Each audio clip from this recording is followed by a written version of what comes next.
El mundo está formado por diversas culturas, países y personas. Sin embargo, más allá de las diferencias, existe un rasgo común fundamental. Todos los seres humanos nacen libres e iguales en dignidad y derechos. Así reza el artículo primero de la Declaración Universal de Derechos Humanos del 10 de diciembre de 1948. Los derechos humanos se han convertido en uno de los conceptos más importantes de la historia de la humanidad. ¿Pero qué son realmente los derechos humanos? ¿Quién es responsable de su defensa? ¿Y son realmente válidos para todos los seres humanos? Se entienden por derechos humanos aquellos que corresponden a toda persona por el solo hecho de serlo. Son innatos. Los derechos humanos tienen validez sin excepción para todo ser humano en cualquier parte del mundo. Son, por lo tanto, universales. Son válidos para todas las personas por igual, independientemente de su raza, religión, sexo, orientación sexual, color de piel, edad u otras características que puedan diferenciar a los seres humanos entre sí. Los derechos humanos forman parte del derecho internacional. Ya la Carta de las Naciones Unidas de 1946 contenía importantes pasajes dedicados a la protección y el significado de los derechos humanos. El primer acuerdo internacional al respecto es la Declaración Universal de Derechos Humanos de las Naciones Unidas de 1948. En 1966, la ONU aprobó otros dos instrumentos internacionales, el Pacto Internacional de Derechos Civiles y Políticos y el Pacto Internacional de Derechos Económicos, Sociales y Culturales. Juntos se denominan Leyes Internacionales de Derechos Humanos. Son la base jurídica más importante a este respecto. A todos ellos hay que añadir otra serie de convenciones. La Convención sobre el Estatuto de los Refugiados, la Convención sobre los Derechos del Niño, la Convención contra la Tortura y la Convención sobre los Derechos de las Personas con Discapacidad. ¿Pero cuáles son en detalle los derechos humanos fijados por estos instrumentos? A menudo se clasifican los derechos humanos en tres generaciones o dimensiones. La primera dimensión, los derechos civiles y políticos clásicos. A este grupo pertenecen el derecho a la vida y la integridad física, la prohibición de la esclavitud y el trabajo forzoso,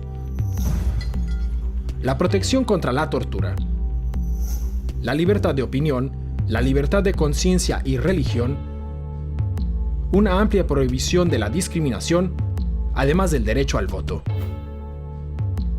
La segunda dimensión, los derechos económicos, sociales y culturales, como el derecho a un trabajo y una remuneración adecuada, el derecho a la fundación de sindicatos, la paridad en los derechos de hombres y mujeres, la protección de la familia, las mujeres embarazadas, las madres y los niños, el derecho a nivel de vida adecuado incluyendo una alimentación nutritiva, el derecho a la mejor salud posible, el derecho a la educación y el derecho a la participación en la vida cultural. La tercera dimensión está compuesta por los derechos colectivos, por ejemplo, el derecho a la autodeterminación, el derecho al desarrollo, el derecho a un medio ambiente limpio y el derecho a la paz. En este sentido, resulta fundamental el principio de la indivisibilidad de los derechos humanos. Según este principio, no puede establecerse una jerarquía entre los derechos políticos, económicos, sociales y culturales. Los derechos humanos deben garantizarse conjuntamente. La realización de los derechos civiles y políticos depende de la garantía de los derechos económicos, sociales y culturales y viceversa. ¿Y quién se ocupa de que se apliquen y respeten los derechos humanos? La responsabilidad principal recae en los gobiernos. Estos no pueden perpetrar ninguna violación de los derechos humanos. Deben protegerlos de los ataques de terceros y tienen que crear las condiciones para su absoluto cumplimiento. El órgano central de la ONU es el Consejo de Derechos Humanos, formado por 47 estados con sede en Ginebra. El Consejo de Derechos Humanos revisa regularmente la situación de los mismos en los estados miembros. Asimismo, puede enviar expertos independientes a países específicos. Pero existe un problema.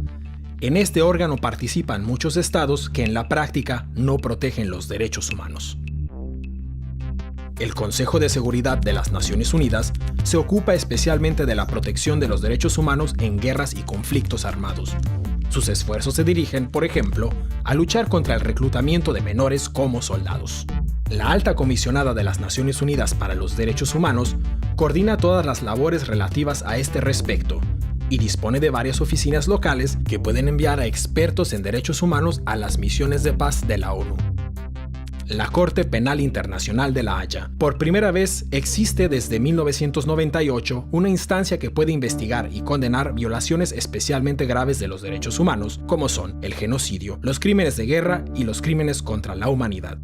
Sus alcances todavía son limitados a causa de la falta de apoyo de importantes naciones como los Estados Unidos de América o China. Sin embargo, este es un importante paso ya que los criminales de guerra ya no pueden estar seguros de permanecer impunes. Además de las instituciones internacionales de la ONU, existen otros organismos y acuerdos en materia de derechos humanos a niveles regionales. El Convenio Europeo para la Protección de los Derechos Humanos y de las Libertades Fundamentales, o el Tribunal Europeo de Derechos Humanos en Estrasburgo, la Carta Africana de Derechos Humanos y de los Pueblos, y la Convención Americana sobre Derechos Humanos. La sociedad civil asume un papel especialmente importante. Las organizaciones no gubernamentales como Amnistía Internacional o Human Rights Watch se encargan de vigilar en todo el mundo el respeto de los derechos humanos y de llamar la atención sobre violaciones a los mismos. Mediante su presencia en la opinión pública, ejercen presión sobre los gobiernos. Asimismo, participan en el desarrollo de las bases jurídicas. También cabe destacar la importancia de los Institutos Nacionales de Derechos Humanos, instituciones independientes que asumen un rol esencial en cuestión de vigilancia de derechos humanos. ¿Pero existen controversias en materia de derechos humanos? Sí, sobre todo dos aspectos son controvertidos. Punto de discordia número 1, el carácter universal de los derechos humanos. El argumento, la idea de los derechos humanos procede de Occidente y por lo tanto no puede trasladarse automáticamente a otras culturas. Es verdad, el origen y la extensión de la idea de los derechos humanos están unidos al desarrollo cultural y las tradiciones. Pero también es cierto que ningún ser humano desea ser torturado o discriminado a causa del color de su piel o su religión. Toda persona aspira a poder expresar su opinión libremente, sin miedo a ser perseguido. Todo ser humano desea vivir una vida digna bajo un techo y sin sufrir hambre ni sed. Y todos estos deseos están recogidos en el concepto de universalidad de los derechos humanos. Cabe destacar que la universalidad se pone en tela de juicio por estados o grupos responsables de violaciones de los derechos humanos. Punto de discordia número 2. Los estados occidentales son acusados de utilizar los derechos humanos como excusa para atacar militarmente a otros países al mismo tiempo que violan los derechos humanos. La realidad es que ningún estado garantiza por completo los derechos humanos. También en los estados occidentales existen violaciones de los derechos. Especialmente tras los atentados del 11 de septiembre de 2001, se introdujeron una serie de medidas que recortan los derechos humanos y que se justifican argumentando la necesidad de la lucha antiterrorista. En conclusión, podemos comprobar que los derechos humanos son especiales. Corresponden a todo ser humano por igual. Su protección y su respeto deben ser prioritarios en las actuaciones gubernamentales, porque los seres humanos son el punto de partida y el objetivo de toda política.